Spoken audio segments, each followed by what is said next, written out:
Hello and welcome to another episode of the Practical Stoic podcast. Now, you'll remember recently I had Kai Whiting on the show talking about his new book, Being Better, Stoicism for a World Worth Living In. And today we are very fortunate to have Kai's co-author on the show, none other than Leonidas Konstantakos. Now, in this conversation, we go through many different topics from, Stoic principles and philosophy all the way through to jumping off pickup trucks and wrestling giant pythons. But all you need to know about Leo for now is that he is a PhD candidate working on Stoicism and International Relations, especially Stoic just war theory. So, as I said, there's quite a range of topics in this interview, but man, I had such a great time meeting Leo. He's an amazing guy, has so much value to offer, and I'm so excited to see what he does in the future as well. So, as I said, you can grab their book. It's called Being Better, Stoicism for a World Worth Living In, and I'll include links in the show notes to where you can buy that, or just Google it, figure it out, and give them a great review because it's a book well worth sharing. So, without any further ado, I present to you my conversation with Leo Konstantakos. All right, so Leo, mate, I'm so excited to have you here. Thank you so much for jumping on the podcast today. Firstly, I just want to say congratulations on writing the book with Kai. As you know, I love Kai, and Being Better, Stoicism for a World Worth Living, and love the title, and I love the book. And you guys did a great job. So congratulations, and I want to throw it over to you to tell us, the audience, a little bit more about yourself. What's your background, and how did you and Kai come together to do this book, even without even meeting each other in person? Talk to me about that. Okay, well, first, thank you, Simon. Absolutely. Thanks for having me. I got to tell you, if it weren't for Kai, this wouldn't have happened at all, right? I'm a tremendous introvert, and I remember I had been interested in Stoicism and environmentalism for a long time, and I remember I maybe wrote a few blog pieces, but that's about it. And then I finally get around to checking emails, right? And I find one from this guy Kai Whiting. And he says, hey, I'm really trying to get a hold of you. You're a really hard person to get a hold of, whatever. And finally, one thing led to another. He gave me a phone call, and I didn't really know what he wanted, right? I'm not used to just opening up to people and about any of this. My background is in liberal studies and philosophy, and I'm doing international relations theory now, right? But so I didn't know exactly what he wanted. And I was like, I don't have any money, right? And he's like, I don't need your money. Right? I just thought we would work together.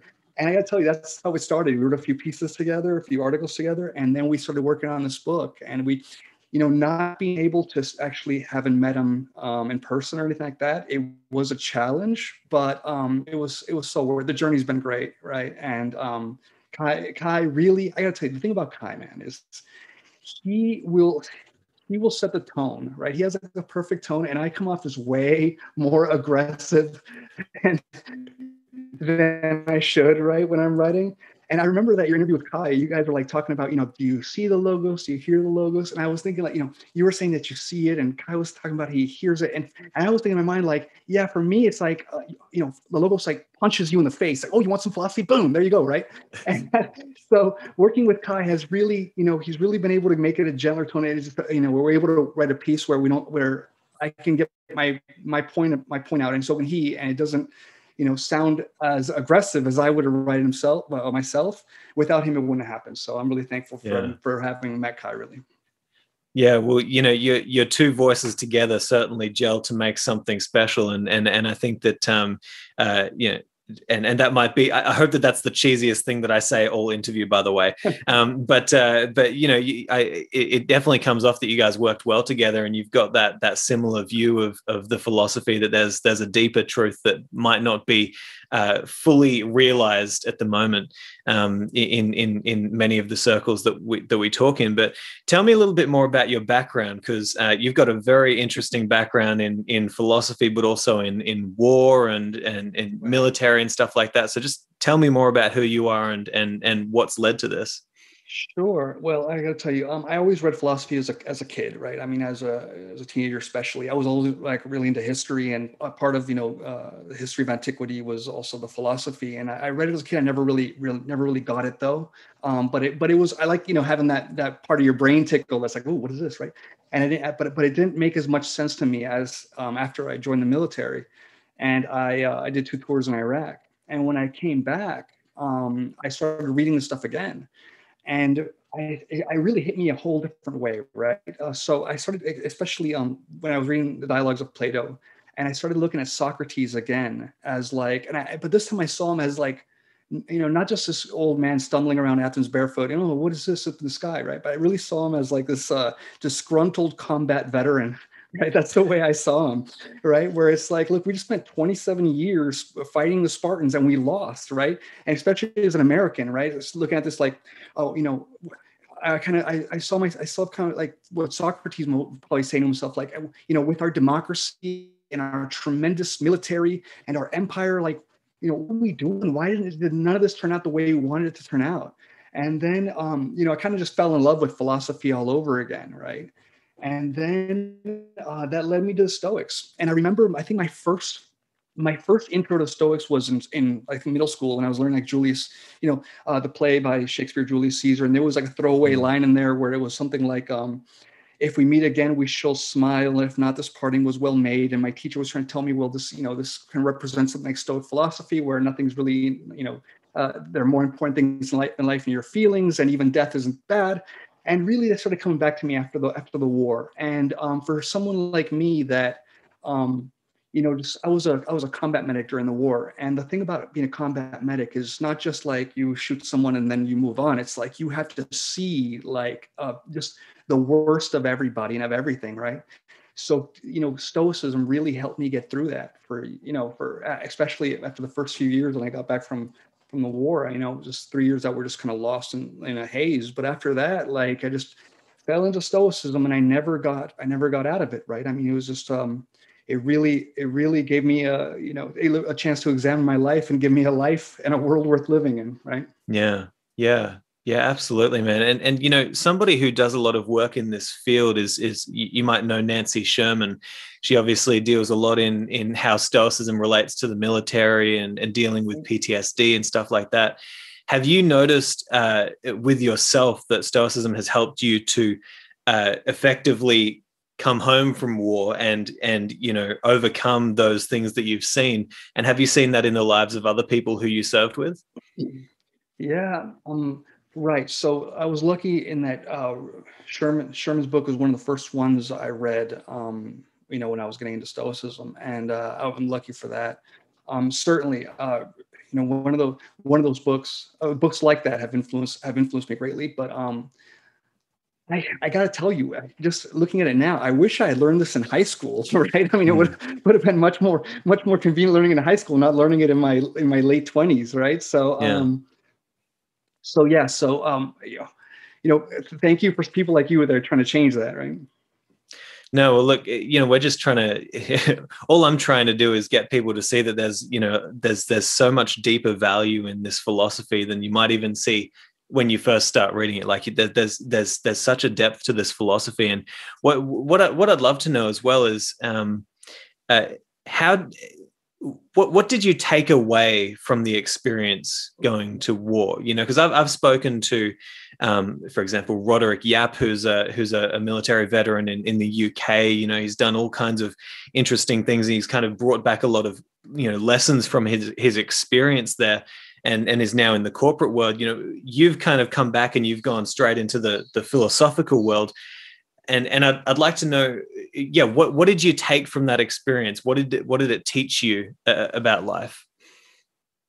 Yeah, good question. I got to tell you, like that, I was very lucky in that falling into the field that I've fallen into, basically liberal studies and philosophy, and now international relations theory.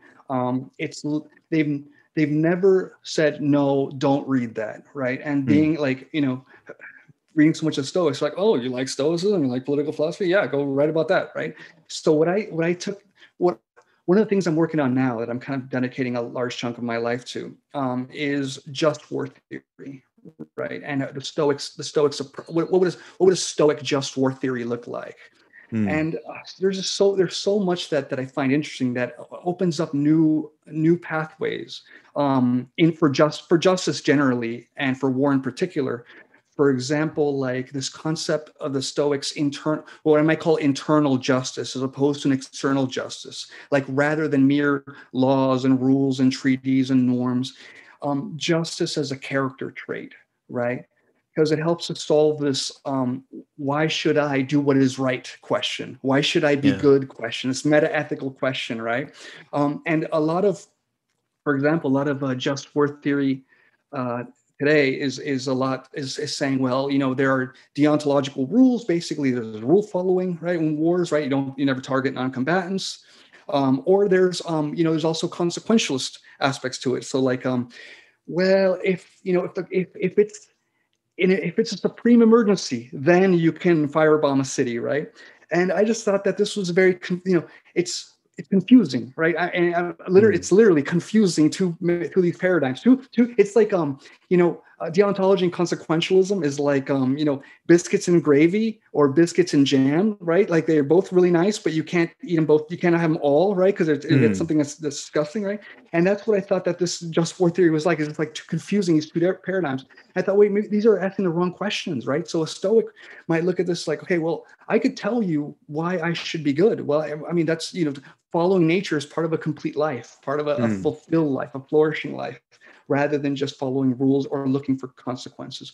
It doesn't mean that there are no rules out there, or you should never follow rules, you shouldn't uphold rules. That's not what it means. But when we start looking at justice as, oh, I'm hitting this checklist, right? Like, oh, yes, I have a just cause, I have the right intention, it's a last resort, it's proportion. When you start making a checklist, I feel like we've missed the point when it comes to war. Yeah. Right. And that is, and I honestly, Simon, I think that where I'd like to see Stoicism go in the future, I like that we're bringing it back to the ethics and the virtue as opposed to just life hacks. I like that's already happening. Yeah. What I would like to see in the future, Simon, is something more like how interconnected it was for the Stoics between the other parts of philosophical discourse, like logic, right, like physics. So just to, just to put a point on it, for example, this concept of the Stoics' immediatist position, right? This concept of like, look, justice isn't like, okay, we have a just cause because last year they invaded us, and now we can go over there and we can proportionally just bomb their cities and take over their oil reserves. No, hold on. Every time you have an impression, you have an opportunity for assent, right? So what justice would be for a sage, right, is when the sage is intending, that is an act of justice. So it's not, so for a Stoic, for example, it's not like, okay, well, now we can follow rules because we were attacked before. No. It's every time I'm thinking about it, I have to say, wait a minute, do I have the right intention now, as opposed to 5 minutes ago? Will I have the same intention tomorrow, right? So now let's be clear, Simon. Nowhere, if there's something I admire about the ancient Stoics is they were not naive, right? They were like, look, most people are fools. Most people are idiots. We're living in a world full of idiots. But, right, if we're going to progress, we have to ask ourselves, well, okay, what am I going to do? What is everyone else going to do? So if I'm going to have a just war theory, this is to be internal, right? An internal type of justice. Every time I'm intending something, then I have to ask myself, is this the right?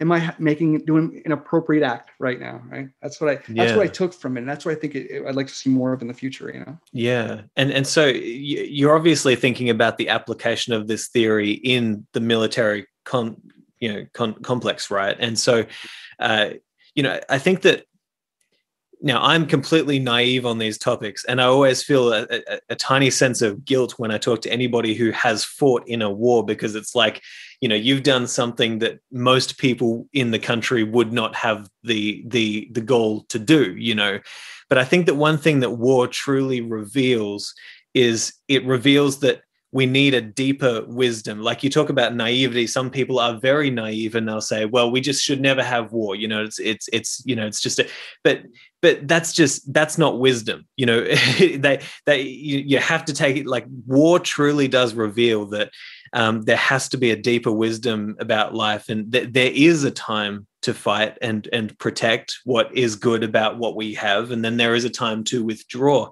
And I'm wondering, how do you see, a theory like this interacting with the military complex, and how do you think it would counteract some of the potentially more negative influences within that complex at the moment that lead to kind of poorly formed decisions?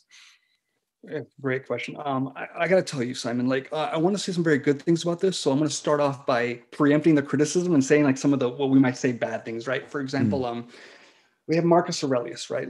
Make no mistake, right? Marcus Aurelius is Stoic, but he had no problem like crushing German tribesmen, right? When he felt he had to, right? When he felt he had to. He had no problem every now and then, if he felt that he was going to keep the empire together, throwing a Christian on a cross every now and then. At least that's what the best evidence is telling us, right? So I don't want to sugarcoat this, right? There's going to be wars. There's always been wars, right? There's been Stoic warriors, right?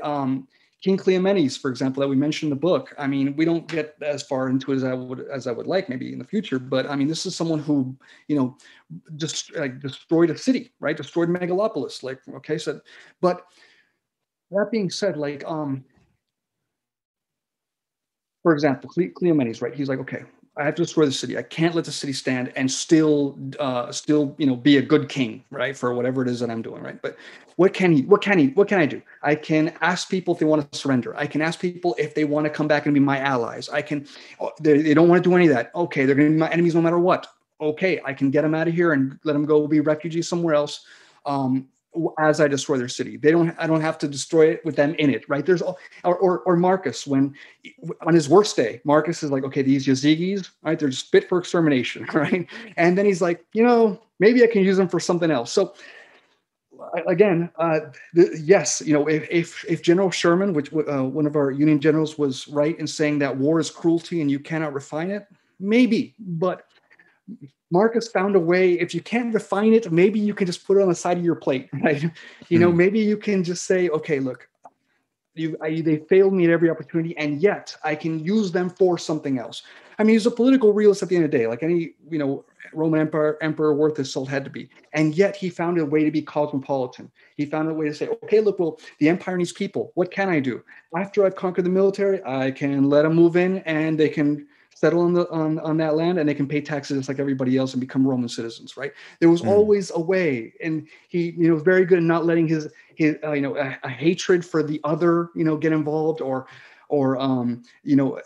being a parochial, right? He was always finding a way to allow more people into his circles, right? Or closer into the circles. And that's where I think Stoicism can do what Stoicism can do for just war theory that other theories just can't do. I'd like to be able to do a dissertation on it now, and I'd like to be able to do that more in the future. So, it opens up so many just doors for here. Another one, Simon, is like, the equality of errors, which one that doesn't get any ink, right, for the modern Stoicism, right? But the equality of errors, like let's not mince words here. For the Stoics, making a mistake in logic is just as bad as firebombing a city, as burning down the Capitol, as killing someone. It is equally immoral. An error is an error is an error. And if to say that, oh well, no, the Stoics thought, no. At least the orthodox view, right? If there's an orthodox Stoic view, it's an error is an error is an error. Like Epictetus talking to Musonius, you're making a mistake in logic, and Musonius says, fool of a slave, look what you did. Look at this mistake in logic. And Epictetus says, look, it's not like I burned down the Capitol. And he says, you fool, this is the Capitol, right? You made the one mistake you could make here, right? So you have an impression, right? And then you have to choose to make a right assent or the wrong assent. Those are your options, right? The consequences, should be taken into consideration, of course, right? But the consequences aren't up to you, right? Or not. Right? You could fire a blank by accident, right? You could drop a bomb in the wrong place, thinking you've killed millions and you killed nobody. Okay, so to put a moral praise or blame on something that is out of your control, right, is like, well, we know about the dichotomy of control. Well, you don't, right?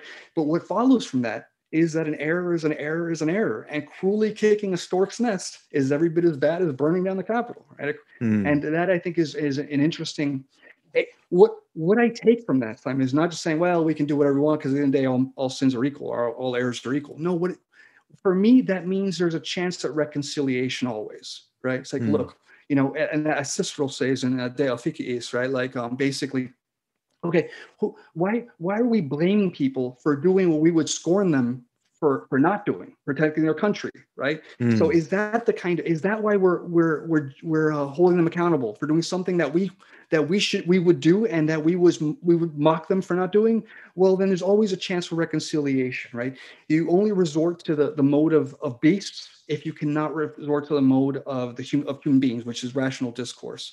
And I find this fascinating, and I think this is Stoic paradigm for just war is it has so much to offer modern warfare, and I don't just mean the military as we know it, like standing armies, states with uniforms, with military industrial political complex, right? That's not. I mean, like I can even find in my dissertation, for example, I talk about some of these Stoic themes when you find in like Che Guevara's writing. Right.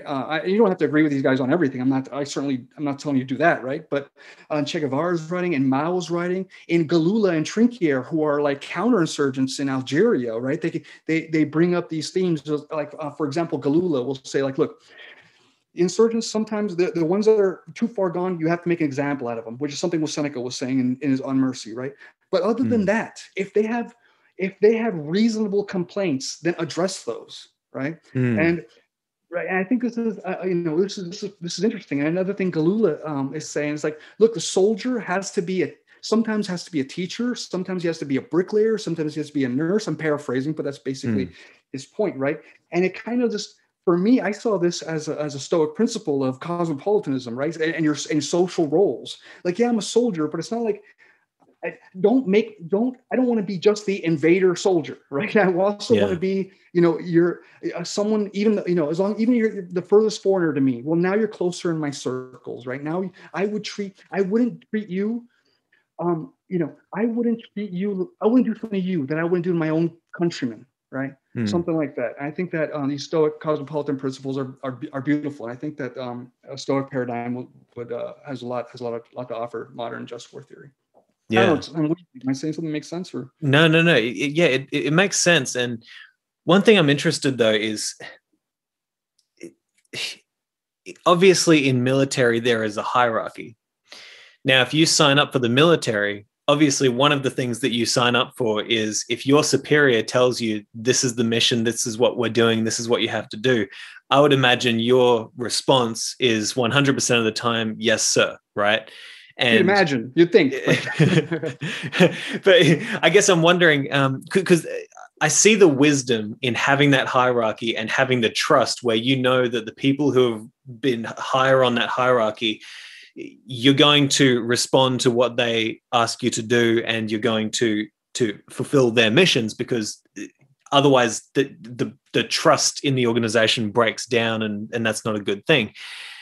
I'm wondering how this theory fits into the individual life of a soldier who might be faced with a situation where, okay, I see the wisdom in just following orders, but I don't feel quite right about this. How do you deal with that kind of situation? Right. A good one. I got to tell you, my reading of the Stoics, the more I read them, the more I'm convinced that at least the earliest Stoics, and I see this strain throughout the history of Stoicism, is they were fundamentally anarchists. Right. I mean, if you look at Zeno, right, there's going to be no temples, going to be no law courts, no any of this stuff, right? If we were all sages, right? So what does that mean to me? To me, it means that there is no, if we talk about in war, for example, or just war, proper authority, right? This hierarchy that we're talking about, right? Well, at the end of the day, the proper authority for a Stoic is natural law, right? It's right reason, right? Zeus, right? Right reason, natural law. And at the end of the day, a Stoic has to answer the natural law, has to answer the right reason. That's why we don't allow the Nuremberg difference anymore. Hey, I was just following orders, right? Hitler told me to push this button, I push the button, that's my job, right? No, hold on a second, right? And this is where I think you have a very profound question, because the question becomes like, imagine two sages now. Okay, imagine two sages fighting on the same side of the. Let's make it easy, fighting for the same side of the war, right? Imagine a sage commander telling a sage soldier, like, go do this. And a sage soldier knows more about the facts on the ground than the sage commander does, and decides to disobey, right? Like, no, you don't see what I'm seeing. I have to not do it. I'm not going to do it, right? Now, what happens here? The sage, I can even look. Let's take Seneca's on mercy into consideration, right? If you give him every opportunity to be lenient, right? You can be Marcus Aurelius. But if it comes down to it, at the end of the day, punishment isn't indifferent, right? I mean, like, you do what is right and F everyone. And if that means that the sage commander has to make an example for the other troops, and that's what he's got to do. I mean, regret is too strong a word, but you get that it's unfortunate. But if that's what he has to do, he has to do. And the sage soldier has to go to his death knowing I did the right thing. And if I were in the commander's shoes, I'd punish me too. But I did the right thing anyway, so forget about it, right? Now, I don't want to make light of this, right? I mean, these are serious consequences for real people, and it happens, right? And yet, at the end of the day, the Stoic anarchism will tell you the only authority, right? The only true authority is natural law and right reason, and you got to follow that at the end of the day, no matter what. Yeah. Yeah, no, I think that's a reasonable response. It's just one of those things, though, that I think, I'll push back slightly on something that you're talking about there, because you talk about this idea that the early Stoics may have been anarchists, and you talk about how Zeno is saying, okay, we don't need temples, we don't need this, we don't need that. And then you said, if we were all sages. And now that's where you lose me. And the reason why you lose me on that is because it seems like wisdom has to take into account the actual reality of what people are like, and the chances that we would ever get to a stage in humanity where everybody is a sage. Although it would be nice, perhaps, or no, actually, I think it would be horrifying. I would hate living in a world of only sages. But what I'm saying is, surely wisdom then says, okay, well, people aren't all sages, which means that we need some of this stuff. Now, what I would also say is that Seneca, I believe Seneca had a deeper wisdom about his philosophy, because he understood this sort of stuff, which is why he said, the ruler, deserves somewhat a little bit of respect from people like me, because at least I have, especially for philosophers, because the fact that the philosopher gets to actually spend time thinking and, diving into these questions is somewhat a result of the governmental system that has set up set up the environment where he can actually do that, right? And so, personally, I mean, I think that wisdom tends more in the direction of, well, let's be grateful for the systems that we do have that allow us to not be, inundated with fight or flight every day, trying to figure out how to get through life. Things like public transport and financial systems and regulations and all kinds of things that really regulate how we emotionally show up in the world. And so I'm wondering, how do you reconcile that?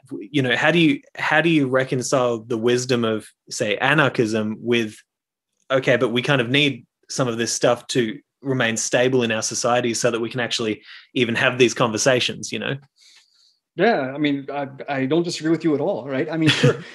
Right. So philosophical anarchism is different than, like, let's say, insurrectionary anarchism, right? I mean, there's a difference between, like, if we look at anarchists, the difference between Kropotkin and Bakunin, right? So, I think a Stoic anarchist like Zeno can say, yeah, I live in Athens. Athens is awesome, right? I mean, I'm glad somebody's in charge, right? I'm not going to do it, right?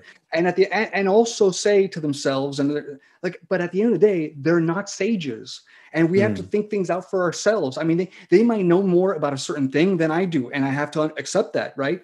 But if I have reason to believe otherwise, right? And if so a philosophical anarchist is going to say, look, the government can ask me to do something that's either obligatory, permissible, or forbidden, morally forbidden. So that's the way. I mean, no matter what the government makes me do, it's going to be one of those things. And if it's forbidden, it doesn't matter if the government's asking me to do it or not. It's wrong, right? Yeah. So, and I may have to not do it and accept the consequence, accept the punishment, right? Now, that being said, it doesn't mean, of course, like you're saying. I mean, it doesn't mean you don't break every rule. That's not what the Stoics are saying. If I got that from the Stoics, I need to go read them again, right? Because that's not what Yeah. they're saying.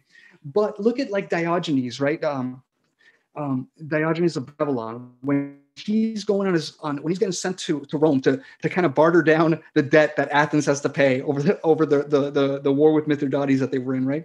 And he goes over there and he has the nerve to tell the Romans, yeah, well, you know what? Rome isn't really a city, right? Because a city is run under a coherent natural law. So Rome Mm. isn't really, I mean, to say that in front of the Romans, I think is very stoic of him, right? Yeah. So I think that he's saying like, look, yes, this is a small community, and we have, if the laws are permissible, right? If the laws are permissible, and if it keeps society going, awesome. But if it doesn't, at the end of the day, my primary allegiance to humanity, my primary allegiance is to Zeus, and my primary allegiance to natural law. So F everyone, I'm not doing it, and Yeah. I'll take the punishment as it comes, right? I mean, even some of these great Stoics had the courage every moment to say that? It's a different question, right? But I mean, could Mm. they? Could they say that? And I think part of Stoicism is being able to say that, right? Is being able to Yeah. do like, okay, this kind of thing in war is like, shoot them and bury them in the ditch, or you're going to be in the ditch with them. And Yeah. look, I'm not saying it's the right decision for everybody, right? But man, do we admire the people that are like, no, shoot me because I'm not doing it, right? Like I said, I'm not. This is serious. Yeah. I don't. This. I mean, I'm not saying this is the right decision for everybody, but there's something. If that's not some kind of like stoic courage to say, yeah, I'm not doing something wrong, and do what you will because I'm not doing it, right? I mean, Yeah. isn't that something to admire, right? I think it's stoic anarchism at its most fundamental level, right? Mm. Yeah. Okay. I think I see what you're saying. So I'm going to put it into theological terms to perhaps try and see if I'm getting this exactly right here. But it sounds very similar to, say, the Christian approach, which is give unto Caesar what is Caesar's, right? So, right, the government gets a little bit of what you make, right? That's fair. However, if what Caesar wants is for you to betray your relationship with God, the relationship with God comes first, and you will die on the cross if you have to. Right. It's kind of that idea, right? Like that you've got this hierarchy, natural law or God or the gods or whatever they called it, universal reason is the highest possible aim for the Stoics, and that's that's where the Stoic sage lives, in that realm. But in the lower realm of politics and earthly things and other people and everything, it's kind of like, well, I will you might think of it as similar to Seneca. He said, outwardly we should resemble the mob, but inwardly we should be completely different. Is it that sort of idea? Yeah, I think that's really good. And there's something that St. Augustine quotes Seneca's like Seneca was talking about religion, right? And he's watching these people do things to themselves, like okay, basically these religious ceremonies, and he's making fun of the whole thing. But he's still standing there, right? He's still standing there, presumably at attention, right, as this whole procession is going on. So there's something to be said. I'm not saying Seneca's not, that Seneca has no blame for anything he does. That's not what I'm saying. But there's something to be said about like, look, I understand how important this is to my culture, to my society. All things considered, with the social role that I have, then it's important to do. I mean, look at the things Marcus Aurelius says, right? He says providence for atoms, and he's always having this inner dialogue. And then when a seer tells him, "Hey, if you want to beat the Germans, you got to throw 2 lions in the river," and he's like, "All right, well, I guess I'm throwing 2 lions in the river, right?" you know what I mean? And he has to kind of play this game, right? Because part of his job is being chief priest, right? Yeah. Oh man, it's interesting. One thing that I'm getting from you is you're very, very well read, in terms of, you've got a really diverse range of influences that you're drawing upon. And I'd like to know, because I've often found that by diving into other authors or thinkers who aren't necessarily expressly linked to Stoicism, there are some authors that can really help me understand Stoicism to a way deeper level, even though they don't necessarily, talk specifically about those principles.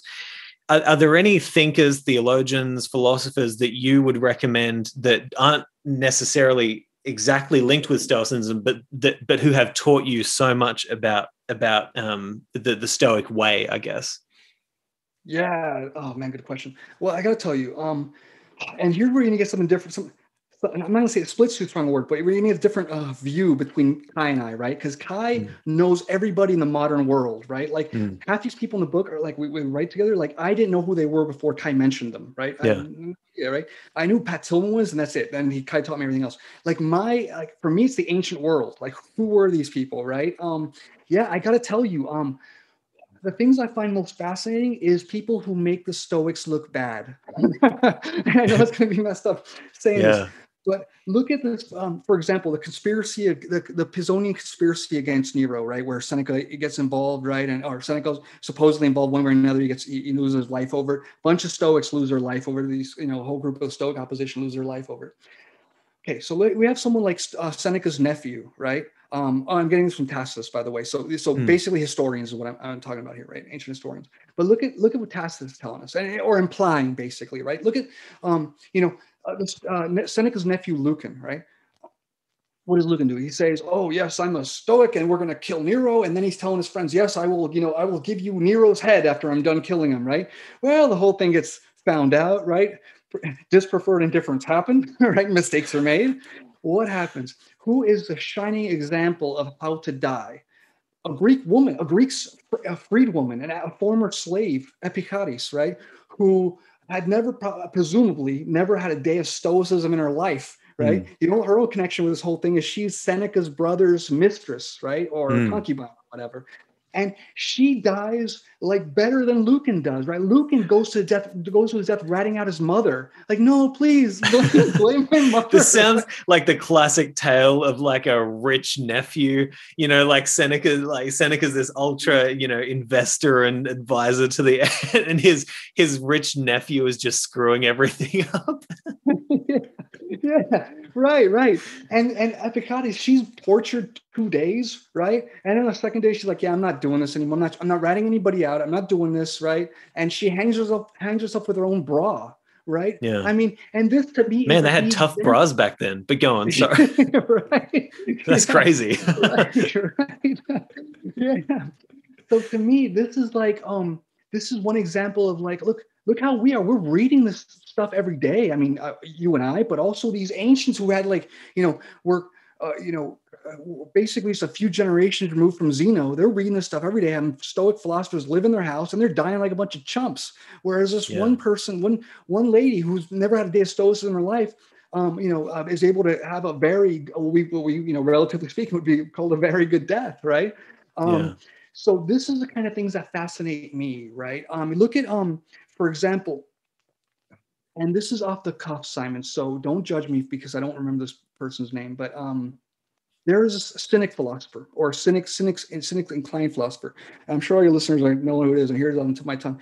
But there's a Stoic working at the court of the king of Macedon, right? To make a long story short, and the Cynic philosopher, or the Cynic inclined philosopher, tells him, "Hey, your property's all burned down, right? Your property's all gone." And the Stoic is like, "Oh my God!" And then he says, "Do you not see that there is no such thing as a dispreferred indifferent, right? Look at your face, right?" So this is someone that's showing the Stoics like, look at this mirror and let me look at your face right now. I wish I could take a picture of you so I could show you your own face, right? Yeah. And this actually improved the Stoic, right? The Stoic's name I think his name is Perseus, and he goes on to die bravely in battle, defending the last stand on the Acropolis of, I want to say it was Corinth or Argos, right?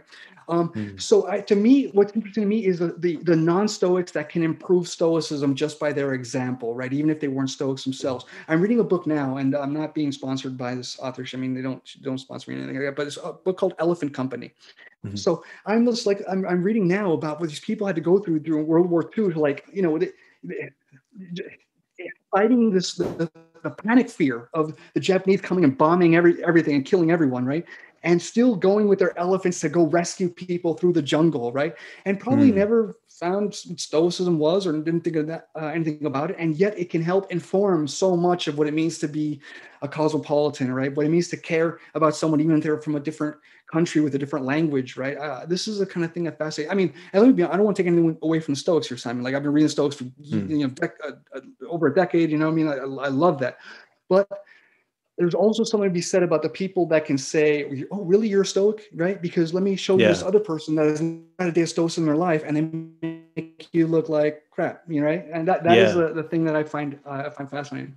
Yeah. Well, okay. Well, let's dive into this criticism of Stoicism then, because or at least of the people in Stoicism, because I want to come back to Nietzsche, who I see on your wall there, because I know that he has a great critique of Stoicism.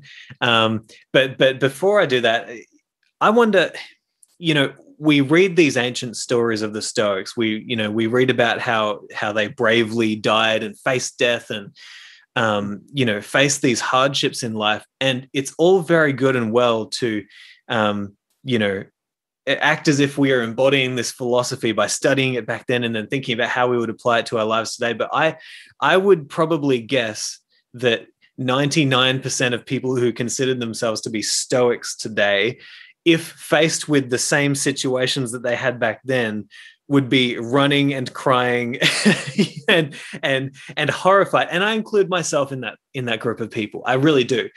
And so I wonder, I think that a part of it has to do with just the old world perspective that we have lost since then, as we've moved in a far more materialist direction, right? Like, something that I always think about is, what would possess somebody, for example, in the Middle Ages, to spend their entire life building a cathedral that they would never see finished? Things like that. Things like that make me think, and what would possess somebody to face death in the same way that Cato faced his death? Things like that make me think, we really do not even see the world in the same way that they saw it back then. And I wonder, do you have any ideas of are there any of those? Do you also see ways that we view the world differently that actually gets in the way of us seeing something deeper in this and actually embodying the wisdom? And how do you think you go about getting back to some resemblance of that kind of worldview? Right. Oh, that's good. That's a good question. Okay, here's my impression that I'm getting, Simon, and then you tell me where I'm wrong, okay? Because I don't have it all Sure. figured out myself too, okay? But when I see, for Stoicism, to me, it seems like it comes back every few hundred years, right? Hmm. When Justus Lipsius started bringing it back, right? The neo-Stoic, right? He fused it with what probably seemed like the most reasonable physics at the time, Christian theology and Hmm. metaphysics, right? And to us, might for me, I'll say for me, right? It sounds silly, right? It Hmm. sounds like it's not doing Christianity or Stoicism any favors, okay? Hmm. Um, and if the legend about him is true, then he knew it didn't work anyways, because allegedly, right, on his deathbed, they asked him, how do you feel about it now, right? And he's like, oh no, take Stoicism away, like those are just lies, like leave me with the cross, right? So what am I trying to tell you, someone? I think now, what are we not seeing, right? That someone like Justice Lipsius wasn't seeing how his worldview didn't fit with Stoicism. What are we not seeing that doesn't fit with Stoicism the way the ancients thought it was? And I got to tell you, this is where I think the military is the most important. There's nothing new about building a sense of camaraderie and instilling army values and things like that in soldiers. But one of the books that is required reading at so many army units, and I was very lucky to read it before I joined the military, was or before I joined the army, was like a book called Gates of Fire by Stephen Pressfield, right? Hmm. Now, the thing about this book is there is this little monologue in the book that is beautiful. It's about the Spartans at Thermopylae, right? And it goes through their training and kind of what they were trained like to be able to go and fight and die, right, for Hmm. Sparta, right? And what I find brilliant is this one character, Dianekis, right? He says to his protege, he says, like, look, if I thought this body just was only mine. I'm paraphrasing. I know Stephen Hmm. Pressfield writes it much better than I can say it, right? But it basically says, if I thought this body was mine, I could not advance one step into battle, right? I Hmm. would be the first one to drop my shield and go running mad like a madman in the opposite direction. Right? But this body does not belong to me, right? It belongs to my family. It belongs to my fellow soldiers. It belongs to my city. It belongs to it belongs to the gods, right? And I think this is beautiful, right? I think the Stoics would go further with it. I think they would say, yes, by belonging to the gods, it belongs to the whole cosmopolis, right? It belongs to everybody. So it's not just your army or your city-state, right? It belongs to everybody. And the primary allegiance is to the greater city that is a cosmopolis. But I think the same intention is there, right? If it were, I think it's, and where most of us screw up, right? I think it's where the wonderful, the very tough people I had the honor to serve with in the military, right? Kind of exemplify this. Like, if it were just my body, if this body were just mine, no, of course I wouldn't do it, right? I was very lucky, right? Because by making the exact same decisions, I could have just as easily have not come back at all, or come back with a severe, traumatic brain injury, or losing limbs like so many others have. I was very lucky for reasons, that none of these were my, could be, basically the intention was the same, and it could have gone any way. And yet I see these guys and these women and men, and they're basically embodying this concept of, if this body were mine, I wouldn't do it. Of course I wouldn't do it. That'd be stupid. But because this body is not mine alone, it belongs to my country, it belongs to my family, it belongs to the gods, and it belongs to, Stoics would say, it belongs to Cosmopolis. And then these circles that keep closing in, the well-tempered person, so to speak, right, brings those circles inward. Also, that point in the middle, that self goes out, right? It starts. You see yourself reflected in everybody else. I think that's where the Stoics do their best work, because a buddy of mine who is not a Stoic, but kind of likes to have these conversations with me, kind of sharpens my thinking. He's like, look, the whole Hierarchy paradigm kind of falls apart, right? Because if you start treating like your grandmother like your mother, right, like your neighbor like your like your brother or whatever else, eventually, it has to stop somewhere, right? Well, if you're already treating someone else like your brother, what are you treating your brother like? Okay, then what are you treating yourself like if you're treating your brother like yourself? And I get the point. I mean, the paradigm only takes us so far, but what's missing from this criticism is that when you're bringing these circles inward, that point in the center goes out, right? The point in the center starts identifying itself with the entire, and with all the circles. And I think that's like this is the Yeah, go ahead. No, go ahead. Sorry. That is the exact. Oh, perfect. Thank you for interrupting. That is the exact conversation that I had with Kai. Which and I mentioned to him that, and I came to this kind of not through study, but kind of just introspection, just thinking about what it means. That there is that spark of divinity that allows me to perceive, and you think, okay, well, the smallest part of me, the part that is me, as soon as you get to that point, it immediately expands to everything.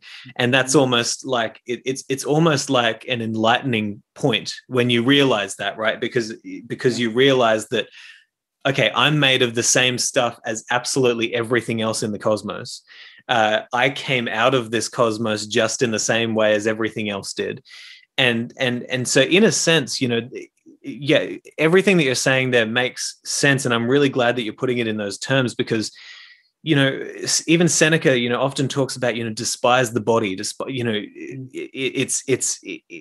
and he talks, there's this great letter in Natural Questions. I think it's the first letter that he writes, where he's talking about how if he had never considered the question of God and what that means, then his life would not have been worth living, right? And then he goes on to say that, what's all this for? Like, just so that I can stuff this body with food and, this decaying piece of flesh. And he's got a great point, you kind of have to come to that point where you realize that, well, for me, it happens when you realize the Stoic definition of wisdom, which is a knowledge of things human and divine. There has to be that divine thing calling you forward as well, and allowing you to experience life not just in your decaying, small, tiny body, but in the body of the cosmos. and it's right. I haven't fully learned how to talk about this or the right language to use to describe it yet, but it's a feeling that you get, and I think that you did a good job of articulating that in terms of, this body doesn't belong to me, it belongs to, as you say, the cosmopolis. And it's a beautiful idea. And I'm going to bring Nietzsche into this, right? Because this might be a good point to dive into this. From what I understand of his criticism, and I do not pretend to understand Nietzsche at all, but from what I understand, what he basically said about the Stoic idea of living in agreement with nature was, okay, you foolish people, if you could see a deeper wisdom about the cosmos, then you'd realize that absolutely everything that humans do is part of their nature, right? And in that way, I 100% agree with him. I really do. I really think that he hits the nail on the head in terms of, if you're a mourner of a mourner of morality, as Carl Jung would say, then you might step back and think, oh, I'm living up to a higher ideal, and what are all you stupid people doing, not living up to your own nature? But then when you step back even further and do the whole Marcus Aurelius view from above, and you start to see the movements of humanity and culture and religion and all these sorts of things, you start to realize, oh, okay, everybody is just living according to the universal reason that is guiding all of us at once. But I don't think that he necessarily makes this principle void. I think that what the Stoics were trying to do is to give us a hierarchy to climb in order to be able to see the universal reason. And when you see the universal reason, then you get a completely different perspective of what's happening in the world and a different kind of wisdom. But how do you think about that criticism? That's great. I got to tell you, I don't understand Nietzsche either. and I feel okay saying that because I've attended several college professors and they all have like a different view of him, right? So let me tell you what what I get from Nietzsche, right? Here's the thing about Nietzsche. Nietzsche should not be the first philosopher anybody's reading, right? Okay, like I think it was Heidegger that said like you should read Aristotle for 15 years before you read Nietzsche, right? Yeah. I think that's the point. But the thing about Nietzsche, man, is that like I see Nietzsche as the least Nietzschean of people. What do I mean by that? He's always talking about the individual, right? Oh, you have to, go beyond good and evil, beyond morality, right? To, become your own project. And that's the part that makes sense to me. But what is Nietzsche doing? At the end of the day, he's writing this down for us, right? He's saying like, look, even if he, lives on top of in a cottage on top of a mountain and it's too, doesn't want to talk to anybody, that's fine. But at the end of the day, it's the same guy who hugs a horse, right? So it won't get beaten, right? This is the guy who's like, look, I have so much loneliness and pain, right, inside. And he's saying, look, I'm going to write this down so people in a future generation can make something out of this. There's a sense in which you have to grow past Nietzsche because, he's not himself, but he admires this kind of master morality, this eagle morality, right? I think Stoicism takes it a different way. And this is what the way I started growing past Nietzsche is this way. There's something to be said about this eagle morality, this being this creating yourself as your own project. And yet there's something about the Stoics, Epictetus saying like, I'm the bull in the herd, right? I'm that kind of extraordinary individual isn't so much the eagle as the gregarious species that we are. The bull is the one that says, okay, all you idiots run that way. I'm the one that has to face the lion or, whatever it is, eats bulls. Because I'm the one that I know I can feel my own power, right? And what I'm using it for is not to take advantage of the herd, not for anything else, but to defend the herd, even at the cost of my life. Again, because as we said before, this body it doesn't just belong to me. This strong bull body doesn't just belong to me; it belongs to everybody, right? Yeah. So there's a sense in which I can admire the beauty Nietzsche sees in the eagle, right? And yet there's something to be said that to me is something more human. I know Nietzsche would have agreed and would said that, yes, this is why I hate that. But we're more of a herd species, right? And which frustrated Nietzsche so much. But there's something you said about like, okay, well, you can still be an extraordinary individual, and still say, well, I'm part of this herd. And because if we're going to bring it back to the military metaphor, it's not everybody's job to protect the herd. It's the bull's job to protect the herd. And if when you find yourself in that position and that taking on that role, and as Epictetus would say, you feel that kind of power. You don't come in to become a bull all at once, right? It takes time, it takes practice, certainly. But when you do that, you learn to do it for the common good. And I think that's where my understanding of Nietzsche is where he perhaps deserves a little blame and not making that explicit enough, right? To say that there is something beautiful about making yourself your own project. And yet, and like Nietzsche says somewhere, this very Machiavellian view about sometimes it takes enormous cruelty. But we can also move past that and say, yes, okay, if war is cruelty and you cannot refine it, but there's also something to be said about using that cruelty or allowing that cruelty to happen if and when is for the common good, right? For everybody's good, not just the good of your own herd as well, right? For the common good. I think that is very special. And that is I'm not saying I have Nietzsche right. I'm just saying that's what I get out of Nietzsche, right? Makes sense? Yeah, no, it does make sense. And maybe we could dive, I've probably got one or two more questions, and maybe we'll dive into this idea of working towards the common good. I was doing some writing recently, and I was having a think about what it truly means to work towards the aims of common good. And I think that I believe Nietzsche has talked about this, although I wouldn't be able to say where. I've only heard it in passing. But one thing that I think it is wisdom to realize that humans are extremely terrible at predicting the outcomes of their actions. The chances that you're going to make some sort of social change or some sort of potentially great movement forward in our progression as human beings, and for it to only have good, amazing consequences for humanity are quite slim, and in fact oftentimes it'll have the opposite effect of what you think, right? And so having that in mind and taking into account that we can never fully predict what will be the outcome of our best intentions, how do you see us getting around that? How do you get around this idea that humans are terrible at predicting, what would be the best and most right choice to happen next? Right. Yeah. Wow. That's good. Let me give you my first impressions on this, and then feel free to push back on this. Okay, so what do the Stoics think, right? Okay, so when we make a decision, if we make an appropriate act, well, what is a criteria for an appropriate action, right? And we're not even talking about right actions yet. We're just talking about the appropriate actions, right? Like, defending your country, right? Not defending your country justly, just defending your country, just being something appropriate, right? What is the criterion for this? Well, okay, it's taking in the balance of consequences, they said, right? Choosing the preferred indifference over the dispreferred indifference. That's certainly one of them. But also, they did say another criterion was it provides of a reasonable justification, right? The eologon, right? The good justification. Now, what does that mean to me? To me, that means that morality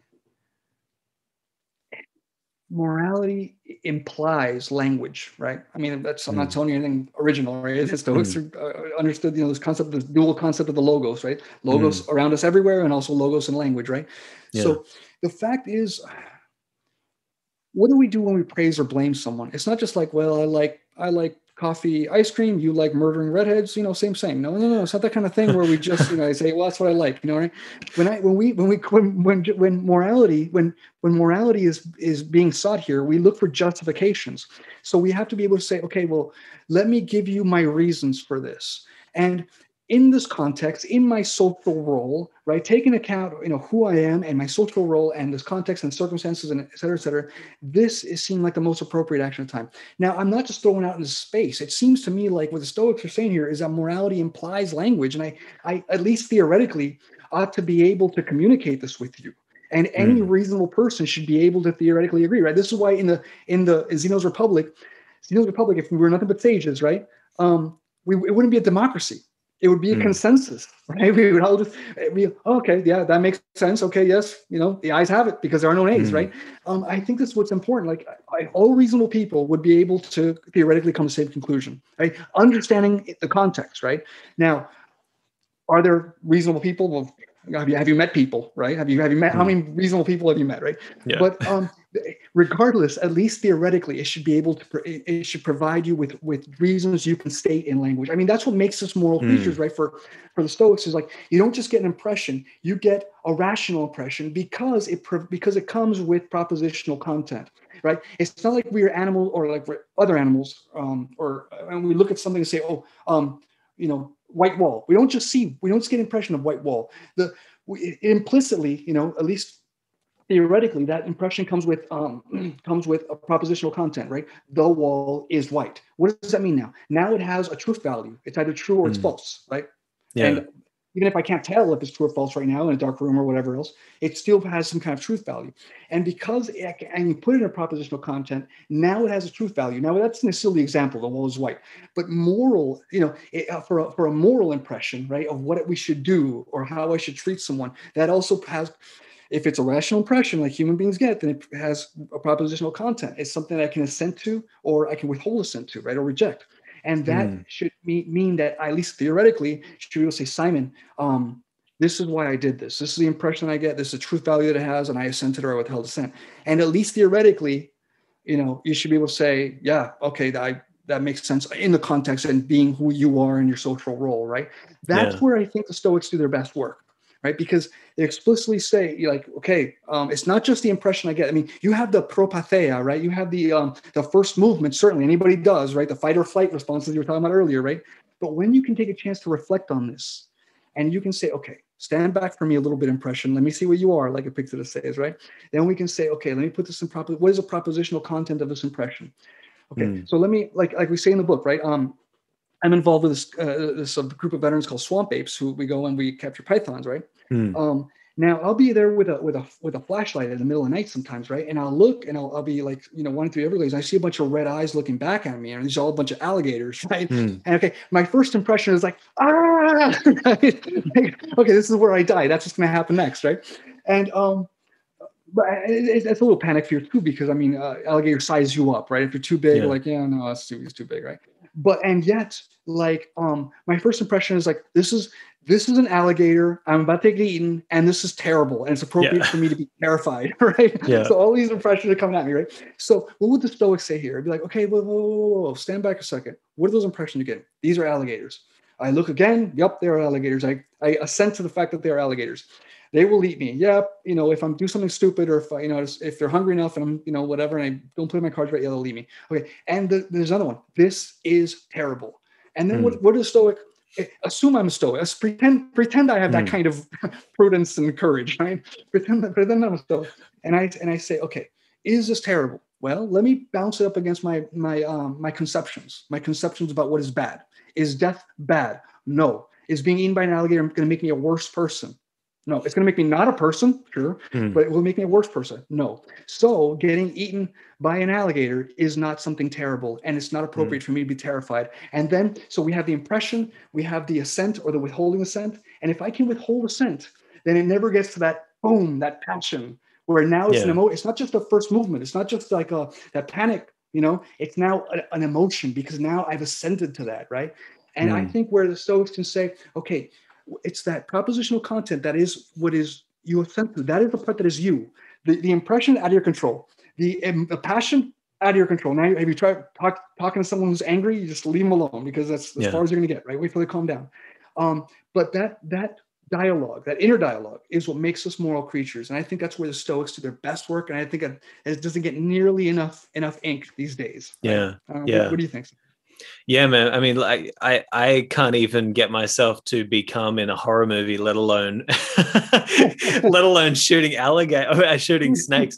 And this actually this has nothing to do with the philosophy of what you're saying, but we need to talk about this snake situation, because I'm so glad that you brought this up, because I think that snake situation in Florida, apart from being one of the most Floridian things that I've ever heard, is just one of the most wild situations I've ever come across, right? And can you talk to me a bit more about what you do in that organization, how the snake problem came about, because it's just a great story, and I don't think enough people know about this.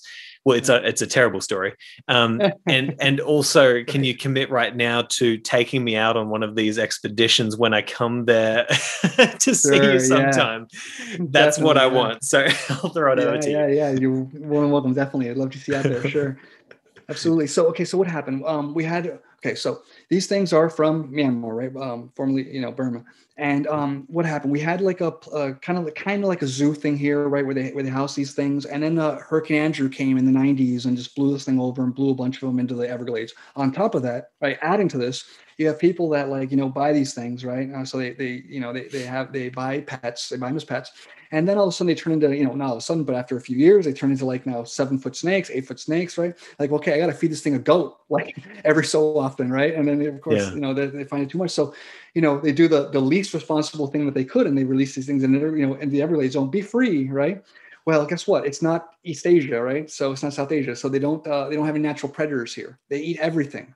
Yeah. I mean, the Everglades used to be teeming with mid-sized mammals before, and now you barely see any at all, right? Because this problem is so prolific. I mean, some of these bigger snakes, they have like 100 eggs inside, right? I mean, think about that. Think 100 eggs inside this these female snakes, right? So, through NPR, National Public Radio here, I was hearing about this gentleman Tom Rahill who takes veterans out there, and he actually does it as a job, right? But he set up this organization called Swamp Base, where he takes veterans out there, particularly veterans, specifically veterans out there who suffer from post-traumatic stress disorder, right? Anyway, so he takes them out there, and it kind of gives them okay. So it's like, what do you do with your skills now, with all your military skills, right? Well, it's such a hard time. If someone like me had a hard time adjusting coming back, it was hard to see myself as something other than a soldier, right? Yeah. So when I started going out there, and now I was like, okay, well, this is amazing, right? Now I can just, I'm riding in the back of a pickup truck, I'm jumping off, I'm jumping, and we don't go and find them and shoot them, right? What we do is like we go and we jump on top of them and stretch them out, right? So we're like wrestling down like 11, Wow. 12, 13-foot pythons, and it's funny, Simon, because like snakes, I mean, they're some of them are really, really strong, but they're not used to fighting for a long time. Like other animals don't want to keep fighting with a snake, right? I mean, humans are the only dumbasses that do that, right? That will just keep coming back for more, right? So after a while, they get really tired. And then you can just stretch them out. They're super docile. Stretch them out, and you can take pictures with them or whatever else you want to do, right? So where am I going with this? So it lets you employ military skills into something that is good for the environment, right? It's good for it's good for the Everglades, and it's good for oneself, right? And it builds kind of a teamwork that we miss from being in the military as well. Yeah. Now let me be clear, Simon. Like we had someone down there that was I don't want to say names, but they were like in the department of whatever, and they were talking, they were in charge of the Everglades and at the federal level, and they wanted to see what we were doing down there. And when we got to the point of introducing ourselves in the circle, I was like, yeah, look, we're doing this, but again, so many of you are just green lighting all these highways and toll roads through the Everglades. So we might be doing this for nothing. If there's not going to be an Everglades here if you keep doing what you're doing. Yeah, you come down and pat us on the back and congratulate us for wrestling with pythons. And if you're building roads through here, there's not going to be anything left in a few years, right? Yeah. And he's like, oh yeah, we'll consider. And I was like, okay, well, we'll see, right? So at the end of the day, I can do my part, right? And let the universe take care of what the universe is going to do. Let's see if if we're lucky, then that they'll preserve the Everglades by not building all these roads through there. But at the end of the day, I can really do my part, and that means right now I know the pythons are a problem, right? Yeah. That's a problem for today. Let tomorrow's problem take care of tomorrow's problem, right? Yeah. But again, I don't want to emphasize, I don't want to exaggerate my part in all this. Like, I haven't gone in like a year because of the pandemic. And also, like, to be honest, I'm in my 40s now, and jumping up and down off the back of a pickup truck is getting harder, right, than it was like 3 or 4 years ago. So, when you come down, we will do it. I will go out there. Okay. I will not be jumping on a snake. But Leo, I think this is a good place to kind of wrap this interview up. I'm going to leave us here with everybody having an image of you, this stoic Thor character, jumping off the pickup truck onto a giant ass snake.